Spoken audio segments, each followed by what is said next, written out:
Kasus harian COVID-19 di Indonesia kembali melonjak. Dalam 24 jam terakhir, Indonesia mencatatkan lebih dari 19.000 kasus per hari dengan kematian lebih dari 1.000 orang per hari. 1,5 tahun pandemi, total kasus COVID-19 di Indonesia kini mencapai 4 juta kasus.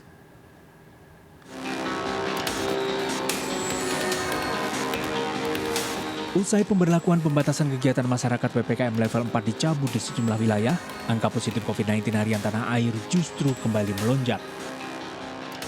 Data Satgas COVID-19 dalam 24 jam terakhir, Indonesia kembali mencatatkan kasus harian COVID-19 relatif tinggi, yakni mencapai 19.106 orang. Jumlah kasus harian ini meningkat dibandingkan 3 hari terakhir. Dengan tambahan 19.000 lebih kasus harian, Indonesia mencatatkan total kasus COVID-19 tembus mencapai 4 juta orang. Tambahan kasus terbanyak berasal dari Jawa Barat, mencapai lebih dari 5.000 kasus per hari. Disusul Jawa Timur, Jawa Tengah, Sumatera Utara, dan Bali.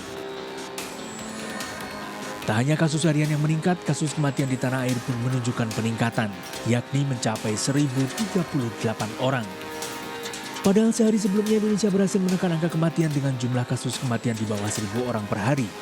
Pertama terjadi sejak 39 hari terakhir. Sayangnya penurunan kasus kematian hanya bertahan 1 hari.